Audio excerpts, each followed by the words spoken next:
Buenos días, compañeros y profesor. Nosotros somos el equipo 1, que está conformado por Guillermo, Giovanni, Luis, Iván y un servidor, Diego. Bueno, y a continuación les voy a hablar de la licencia ambiental única. Esta es una autorización para la regulación de procesos y funciones de fuentes fijas. Esto tiene una jurisdicción federal que está basada en materia de atmósfera. Esta cuenta con ciertos requisitos que a continuación les voy a mencionar, que es la solicitud de licencia ambiental requisitada y firmada por el interesado. También un registro del acta constitutiva de la empresa, identificación oficial, esto puede ser un pasaporte, cartilla, en este caso también el INE funciona como identificación, también el Registro Federal de Contribuyentes. La licencia tiene un costo para la revisión de datos de 2.956 pesos y para la actualización de estos de 1.478 pesos. Esta se tiene que hacer y presentar en cualquiera de las oficinas de la Semarnat, que me parece que son más de 56, con todos los datos antes mencionados. Y bueno, a continuación les voy a platicar un poquito de los residuos peligrosos, y estos son todos los, digamos, sobrantes de alguna actividad del humano. Esto puede ser por actividades de pesca, de agricultura, industria, minería, entre otras. Estos se presentan principalmente en sólidos, pero también puede ser pastoso o gaseoso. Las principales características de este tipo de residuos es que son corrosivos, reactivos, tóxicos y explosivos. Los riesgos al medio ambiente y a la salud es un foco de atención, y no solamente aquí en México, sino también en el mundo, ya que este tipo de residuos tienen que ser tratados bajo ciertas condiciones por lo peligroso que pueden llegar a ser. En este caso les voy a poner un ejemplo: la liberación de gases tóxicos a la atmósfera. Esto no puede ser hecho, digámoslo, de manera inconsciente, porque pues obviamente esto puede afectar directamente a las personas que rodean ese lugar y también al medio ambiente. Sin embargo, existen alternativas para el manejo de este tipo de materiales peligrosos, la cual es el reciclaje, la destrucción y el confinamiento. En este caso, investigando un poco más acerca de este tema, encontré un artículo que me llamó bastante la atención, y esto es porque se le pedía a dos empresas que declararan cómo se estaba manejando sus desechos peligrosos. En este caso, la Semarnat se introdujo directamente y hizo todos los trámites y papeleos para que se presentara este tipo de declaración. Ya después fue el INAI el que decidió si se transparentaba o no cómo se estaban encargando de sus residuos peligrosos. En este caso el INAI no pudo hacer nada porque el INAI solamente puede hacerse cargo de la transparencia de las empresas de orden público. Y bueno, esto sería todo por mi parte. Muchas gracias por su atención, y a continuación los voy a dejar con mi compañero Guillermo. Muchísimas gracias, compañero Diego. Gracias, profesor. A continuación daré lo que es la definición de la LEGEPA sobre lo que son residuos. Cualquier material utilizado en los procesos de extracción, beneficio o transformación de producción, consumo utilizado en control o tratamiento, cuya calidad no permita usarlo en el proceso en el que se generó. Bueno, la clasificación de estos residuos, en este caso, podemos clasificar el de residuo de manejo especial, el de residuo peligroso y el de residuo urbano. Y a su vez podemos hablar sobre el AEE, que es de uso doméstico, o el residuo también industrial. En esta tabla podemos observar lo que es el ciclo de vida o de transformación de la que tenemos, y su clasificación, en las cuales se pueden llevar a cabo, ya que como podemos observar hay un ciclo donde todo lleva a una transformación, y simplemente se trata de reutilizar todo, y lo que no se tiene que contener. Residuos de manejo especial son los que se generan en los procesos de producción o productivos que no reúnen las características para ser peligrosos. o son pues grandes generadores de residuos urbanos. Sin embargo, hay que considerar casos eventuales o extraordinarios como fue la pandemia del COVID-19, en el cual tenemos que manejarlo de una forma distinta este tipo de residuos, ya que podrían causar unas afectaciones mayores. Y bueno, aquí tenemos un claro ejemplo de lo que sería ese proceso. Y bueno, como les mencionaba, sin llegar a ser peligroso, pero de un manejo especial. Bueno, a continuación vamos a ver un cuadro en el cual se ve dónde se generan estos residuos o los manejos que tendremos que tener y las fuentes que lo generan. Y bueno, como podemos observar en la tabla, tenemos lo que es la fuente generadora de este tipo de manejos, que podría ser del sector salud, y nos presenta lo que es la producción mínima de tonelada al día, o la producción máxima de tonelada al día, o la producción media de tonelada al día, que como mínima tenemos 151, como máxima 495 y como media 323 toneladas al día. No conforme, podemos ver lo que es el servicio de transporte, que como ven es de mayor cantidad. A su vez, lo que son los PARTs, los municipios especiales, generan 1.600.000 toneladas como mínimo. Es mucha la diferencia, que comparado con lo que serían los residuos de construcción, creo que el sector salud, sin llegar a ser peligroso, pero de un manejo especial. Pero pasemos a lo que son los manejos de residuos peligrosos. ¿Qué tipos de residuos hay? Corrosivos, reactivos, explosivos, tóxicos, inflamables, infecciosos o patógenos, radiactivos. Y como se mira, tenemos algunas de las imágenes que nos permiten saber que es peligroso. Y bueno, como conclusión yo podría ponerles que en esta época la gente es más consciente y sí ya sabe cómo tratar, aunque sean residuos urbanos, para reciclar o clasificar este tipo de, de residuos. La industria igual, y pues sabemos más de lo que sería la contención de estos. La industria le hace falta tener un poco más de responsabilidad a ello. Y eso sería todo por mi parte, espero les haya gustado, y a continuación mi compañero Luis continuará más a profundidad con estos temas. Buenos días, mi nombre es Luis Rosas, equipo número 1, hablaré sobre los residuos sólido-urbanos. Parte del tema de la identificación de los mismos, es decir, son desechos que se generan de la actividad de hogares, industrias, y todos ellos deben de ser tratados, manejados, transportados, toda la parte de la logística, y evidentemente clasificarlos, es decir, que no sean de otra índole, como fuese la industrial.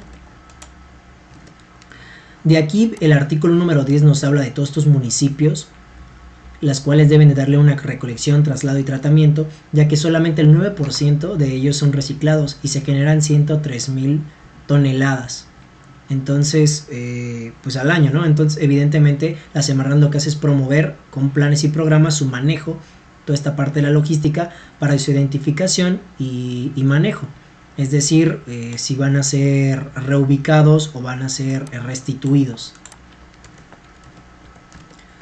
En este tema viene pues el impacto que genera su mal uso, sobre todo las zonas que vemos que en el centro de la capital es donde más se generan, y todos son de residuos de comida y elementos orgánicos que evidentemente afectan, como lo vemos a continuación, al ecosistema. Por ello, la norma 052 del 2005 habla de toda esta identificación, basándose en como lo vemos en la lista de aquí abajo, para evitar que estos criterios afecten directa o indirectamente al ecosistema y a sus organismos. Como lo vemos, el procedimiento para ello pues es que sea una muestra significativa y que se tome de la salida de donde se encuentran estos residuos. El tema habla sobre que hay una tabla de todos estos elementos clasificados e identificados, para, dependiendo pues como los máximos permisibles, como lo vemos aquí, los residuos, si son específicos o no específicos, es decir, si han sido identificados por las industrias en su manejo y en su desagüe, digamos. Y por último, pues los sujetos a condiciones y si son tóxicos o agudos, es decir, si afectan a la salud en parte del generar cáncer, etcétera. Y el artículo 19 nos habla de toda esta parte de la incompatibilidad, la capacidad instalada de almacenamiento, las condiciones previstas, es decir, todos estos elementos que nos hablan del manejo de las instalaciones, de dónde se van a ubicar, y pues evidentemente todos estos organismos o peritos regulatorios que van a ayudarnos a identificar todas estas zonas para que se presente una adecuada documentación de los elementos que salen de las industrias, para que así pues no haya un percance y pues regulen y ejerzan bajo las actividades competentes. De mi parte sería todo. Buenas tardes. Gracias, Luis. Buenas tardes. Les voy a hablar sobre los programas municipales y estatales para la prevención y gestión integral de los residuos. Para esto tenemos un marco legal que se basa en la Constitución Política de los Estados Unidos Mexicanos, la Ley General de Equilibrio Ecológico y Protección al Ambiente, la Ley General de Equilibrio Ecológico y Protección al Ambiente. Además tiene la Ley General para la Prevención y Gestión Integral de los Residuos, las normas oficiales mexicanas que lo regulan, las leyes estatales y por último las leyes municipales. La Constitución Política de los Estados Unidos Mexicanos establece en su artículo 4 que toda persona tiene derecho a un medio ambiente sano para su desarrollo y bienestar, y el Estado está facultado para hacer respetar esta situación. Así como cualquier daño que se pueda provocar, se le imputará a la persona que sea responsable. Este justifica la regulación ambiental, incluida la materia en prevención y gestión integral de residuos. El artículo 25 de la misma nos habla la base de la división territorial que tiene en el país. Nos habla a su vez que los municipios tendrán a su cargo funciones de limpia, traslado, tratamiento y disposición final de los recursos y residuos sólidos que se generen. También habla de la coordinación de los municipios para realizar esta acción. La Ley General de Equilibrio Ecológico y Protección al Ambiente se encarga de establecer las reglas y la distribución entre los tres poderes de gobierno para participar en la creación y regulación de leyes que beneficien en este aspecto. El artículo 5 establece que la Federación tiene como responsabilidad la regulación y el control de los residuos peligrosos, correspondiéndole a cada uno de los estados su parte. El artículo 7 refiere que los municipios les corresponde la aplicación de las disposiciones jurídicas relativas a la prevención y desarrollo de los efectos sobre el ambiente ocasionados por la generación, transporte, almacenamiento y manejo de los residuos. El artículo 9 nos hace referencia a la facultad que tiene cada una de las entidades federativas sobre esta materia. El artículo 10 nos hace mención de que los municipios tienen a su cargo las funciones de manejo integral de residuos sólidos urbanos, que consisten en la recolección, el traslado, el tratamiento y su disposición final. La Ley General para la Prevención y Gestión Integral de los Residuos, en su artículo número 26, establece que las entidades federativas y los municipios en el ámbito de sus respectivas competencias deberán elaborar e instrumentar programas de carácter local para la prevención y gestión integral de los residuos sólidos, urbanos y de manejo especial. La norma oficial mexicana 004 emitida por Semarnat nos habla que establece las especificaciones y límites máximos permisibles de contaminantes para el aprovechamiento y disposición final de lodos y biosólidos. La 083, también emitida por Semarnat, nos habla de la ubicación y el diseño de tiraderos para el fin de crear una disposición final de residuos sólidos urbanos y de manejo especial. La 161 de Semarnat establece los criterios para clasificar los residuos y cuál va a ser su fin dentro de la ley. Para efectos de esta exposición, decidimos utilizar el Plan Estatal del Estado de Guanajuato, ya que en este estado se utiliza y se conforma todo lo inherente a la empresa que estamos trabajando como proyecto. En este se incluye la Ley de Planeación para el Estado de Guanajuato, la Ley para la Protección y Preservación del Ambiente del Estado, la Ley para la Gestión Integral de Residuos del Estado y municipios de Guanajuato, la Ley de Cambio Climático para el Estado de Guanajuato y sus municipios, las normas técnicas ambientales que se pueden unir a esta ley y por último la Ley Orgánica Municipal para el Estado de Guanajuato. Todas estas conforman la base para la elaboración de programas municipales y estatales en esta materia. Cada uno de los estados, aunque de manera general van al mismo tema, tienen sus particularidades en cuanto a restricciones y permisos que pueden otorgar para todo este tipo de inconvenientes con los desechos. A continuación, los dejo con mi compañero Iván.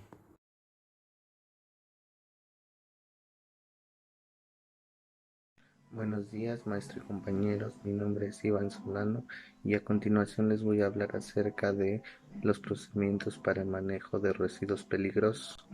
De acuerdo a la Ley General para la Prevención y Gestión Integral de los Residuos Peligrosos, un residuo peligroso es un material o producto cuyo propietario o poseedor desecha, y estos materiales se pueden encontrar en estados sólido, semisólido, líquido o gaseoso, en recipientes o depósitos. Es susceptible de ser valorizado o sujetarse a tratamiento o disposición final por contener al menos una de las características CRETIP, esto es que pueden ser corrosiva, reactiva, explosiva, tóxica, inflamable o biológica infecciosa. Hay varias alternativas para el manejo de los residuos peligrosos, pero las principales son las siguientes. La primera es la de reciclaje. Esta es la alternativa más productiva, ya que después de un proceso específico convierte a los residuos peligrosos en materia prima que se puede utilizar después en otro proceso productivo diferente. El siguiente es la destrucción. Existe esta opción para destruir los residuos peligrosos. Al hacerlo, las cenizas generadas pueden ser confinadas de una manera mucho más práctica y así ser clasificados como residuos estabilizados. Un ejemplo podría ser los medicamentos caducados. Otro método es el de confinamiento. Los residuos peligrosos se destoxifican, se separan y se concentran los componentes peligrosos en volúmenes reducidos y finalmente se estabilizan para evitar la generación de lixiviados. Durante el manejo de residuos peligrosos se debe revisar los siguientes aspectos.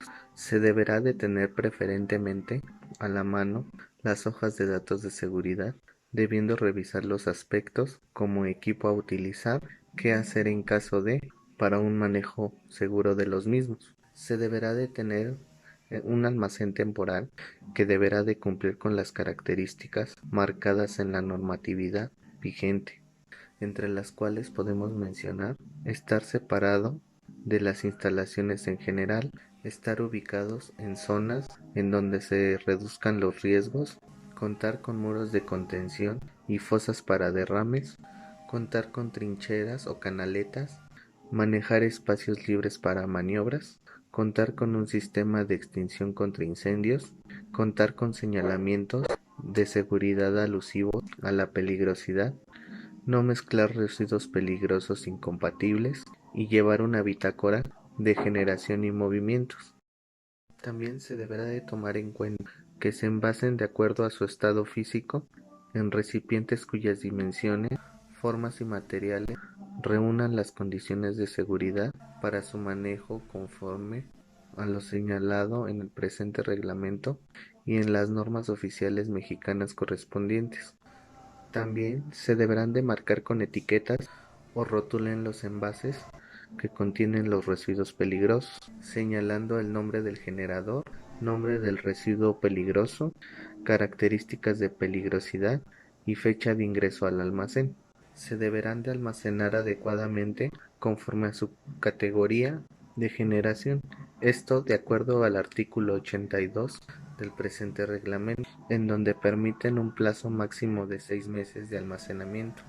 Además, también en caso de que se tengan que transportar los residuos peligrosos, esto se realizará a través de personas que la Secretaría autorice en el ámbito de su competencia y en vehículos que cuenten con carteles correspondientes de acuerdo con la normatividad aplicable. El personal que realizará el manejo y la recolección de residuos peligrosos deberá de contar con el equipo de seguridad correspondiente y en caso de haber incompatibilidad de los residuos peligrosos se deberán de tomar las medidas necesarias para evitar que se mezclen entre sí o con otros materiales.